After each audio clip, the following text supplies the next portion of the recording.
Hello students. हम last lecture में unit number 3 के बारे में पढ़े थे, कमांड फॉलोअर के। और आपको प्रॉब्लम्स भी डिफरेंट मिल गए होंगे। आज हम बात करेंगे यूनिट नंबर 4 के बारे में, ठीक है। यूनिट नंबर 4 में 3 टॉपिक थे। एक था बेल्ट, उसके बाद चेन डाई और एक था गियर टेंस, ठीक है। हम सबसे पहले बात करेंगे बेल्ट के बारे में, और हम जो इम्पोर्टेंट क्वेश्चन है स्टिक वही लेने वाले हैं।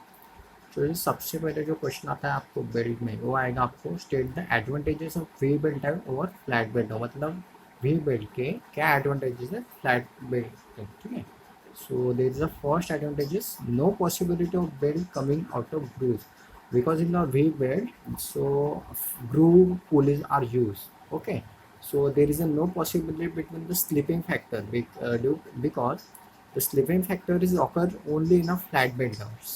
Okay, so there is a first advantage is no possibility of belt coming out of groove.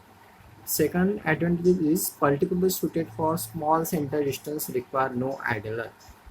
If there is a small distance between the two pulleys, so there is a no need of any idler gear, because in flat belt tire there is a use of idler gear if the distance are very small. Okay, there is a third advantage is V belt may be used for speed ratio as 10:1 and belt speed up to 210 meter per minute. So it is a very good advantage for V belt tire, because in that range the flat belt tire are not used. Okay.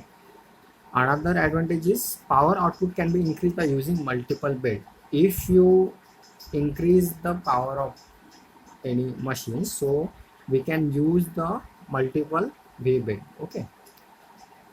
There is a next question is comparison of cross belt die or open belt die. So this is a types of belt die questions. So there is a many type of die. In that there is a comparison of cross belt die and open belt die. Okay. So there are some parameters. In that parameter, the first parameter is velocity ratio. Okay, so velocity ratio in cross belt die the velocity ratio is high, and open belt die the velocity ratio is low. And second parameter is direction of driven pulley. So in cross belt the direction is in same direction as per the driving pulley. Means अगर driving pulley आपकी जिस direction में जा रही है उसी direction में आपका क्रॉस बेल्ट में जाएगा. ओके, लेकिन in case open belt drive there is opposition of driving pulley. Means अगर आपका डाइविंग पुली जिस डायरेक्शन में जाएगा उसके अपोजिट में आपका open belt dive. Another third parameter is application. So there is some application of cross belt dive. The cross belt are used in sawmill and floor mill, and open belt dive are using conveyors and electrical generator. Okay, so there is a length of dive belt dive formula. Next question is explain the phenomena of slip of belt. This is a very important question, and this is a repeated question. So slip of belt means there is a two pulleys are used in any application. The first pulley is a diving pulley and another pulley is a driven pulley. Okay, so there is always some amount of frictional grip between the belts and the shafts. Basically क्या होता है जब हम power transmit करते हैं. Okay, सो एक पुली से हम दूसरी पुली को क्या करते हैं, पावर ट्रांसमिट करते हैं.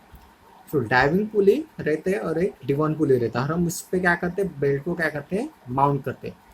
लेकिन कभी कभी क्या होता है, due to loss of frictional grip, मतलब क्या होता है अगर कभी कभी ग्रिप अगर नहीं रहा बेल्ट में, तो क्या करता है डाइविंग पुली बेल्ट को छोड़ देता है और वो ऐसे ही मूव करता है. ठीक है, ये एक पैरामीटर होगा. और कभी कभी क्या आता है, डिवन पुली जो रहती है वो बेल्ट को छोड़ देती है और वो ऐसे मूव करते हैं.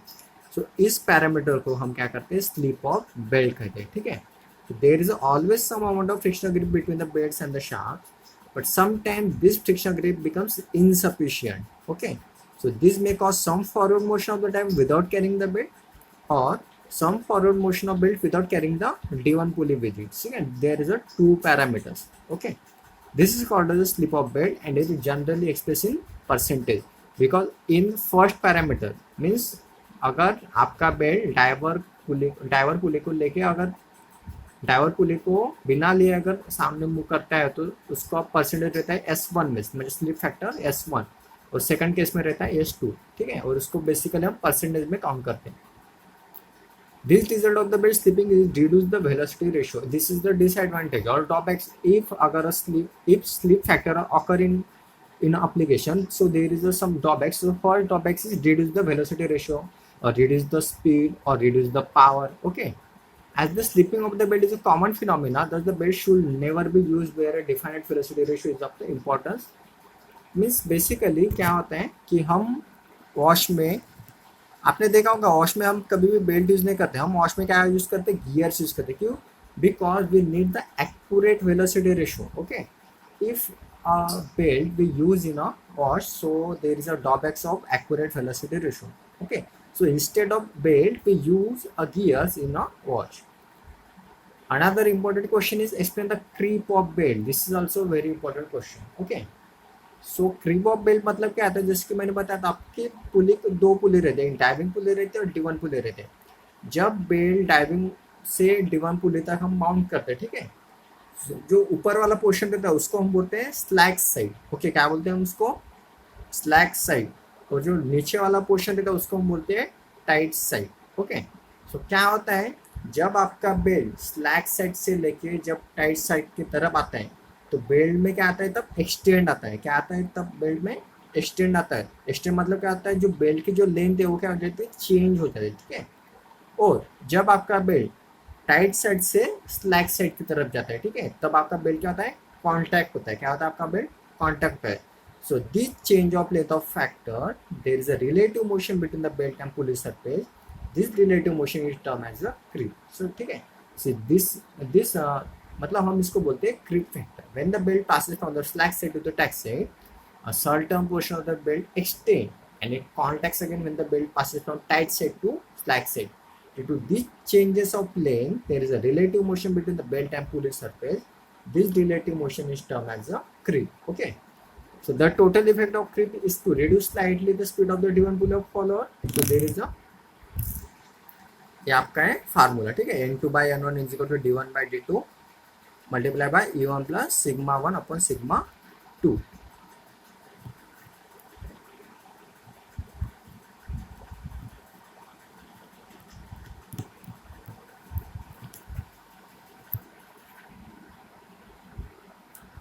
Our next question is state the advantages and disadvantages of chain tie. So there is a first advantage is no slip takes place in chain tie, as in belt tie there is a slip.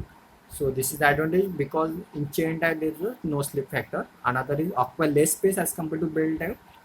Next one, higher transmission efficiency. Another one is more power transmission than belt ties.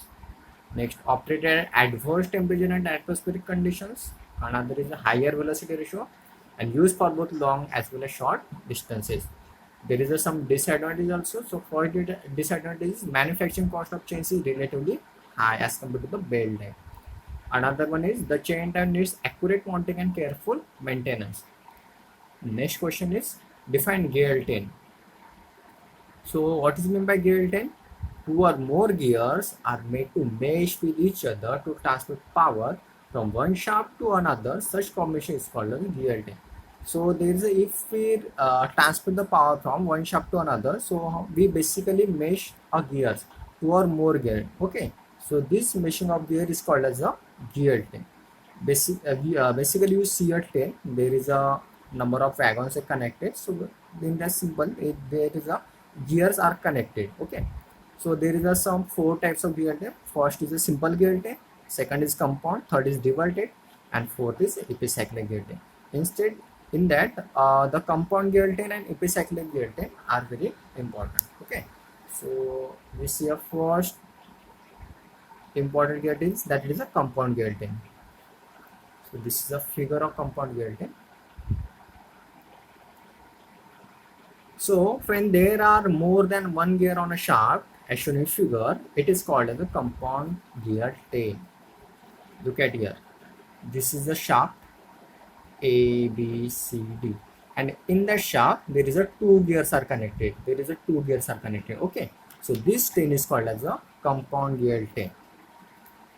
In a simple chain of gear do not affect the speed ratio of the system, but these gears are useful in bringing over the space between the driver and the driven shaft. So there is a one important thing is there is a bringing the gap between the driver and driven pulley. In that the simple gear there is a no provision for the bringing the gap between the driver and driven. but in that the compound gear chain they have one specific point. This compound gear chain is used for bringing the gap between the diver and the diver and the D1 pulley. Okay, in that the gear chain instead of mechanical watch, but whenever the distance between the diver and D1 or follower has to bringing over by internal gear, and at the same time a great speed ratio is required. So as compared to the simple gear chain, in the compound gear chain having the specific points to having a high speed ratio as compared to the simple gear chain. Okay, so that's why in the compound that's why for when we require a high speed ratio or high velocity ratio, we use a compound gear chain. So there is a this is the diver shaft, that is A, and D is the D1 shaft. In diver shaft we connect a gear 1, there is a second shaft is B, there is a 2 gears 2 and 3, and there is a shaft C having a 2 gear 4 and 5, and last is D1 shaft, there is a gear 6. Okay, so in that the gear 1 is meshed with gear 2. Look at here, the gear A is meshed with gear 2, there is a gear 3 is meshed with gear 4, and there is a gear 5 meshed with the gear 6. So look at here, in shaft B there is a 2 gear service, and C shaft there is a 2 gear service. So this is the some specification. So N1 it is called as the speed of diving gear 1. T1 is equal to number of teeth. Similarly N2, N3 and N6 and T2, T3 and T6. Look at here, this is the speed ratio. Speed ratio means that is the meshing gear 1 and 2 means N1 by N2 is equal to T1 by T2. N1 by N2 is equal to T2 by T2. Similarly 3 and 4 and 5th and 6. Okay, so this is multiply 1, 2 and 3 equation. So this is our equation. Next question, explain the next sketch epicyclic gear chain. This is the last type of gear chain. We have already discussed that in an epicyclic gear chain, the axis of the shaft over which the gears are mounted may move relative to a fixed axis. A simple epicyclic gear chain is shown in figure. Where gear A and RC have a common axis at O1, about which they can rotate. The gear B meshes with gear A and has its axis on at O2, about which the gear B can rotate if arm is fixed. Okay, there is a epicyclic gear chain. Okay, so this is a gear A, this is a gear B, and this is RC. This is the connected at point O1, and this is the connected at point O2. So first condition, if arm is fixed. Okay, if arm is fixed, so gear A and gear B are both in rotating condition. Okay, so if A is meshed with gear B or gear B is meshed with gear A, so this is called as a simple gear chain. Okay, but if in the second condition, if we fix the gear A, so now in moving condition RC and gear B. Okay, so gear B is rotated over the gear A with the help of RC, and this rotation is called as a epicyclic gear chain, because epi means upon and cyclic means around. So their epicyclic gear chains may be simple or compound. Okay, if the gear B is rotated upon the gear A, so this is called as a epicyclic gear chain, and this is the equation. Okay, so these are all the important question of unit number 4, and related all the numerical we have already covered in the classroom. So you should cover only this all the theory, this all theory and problems. Okay.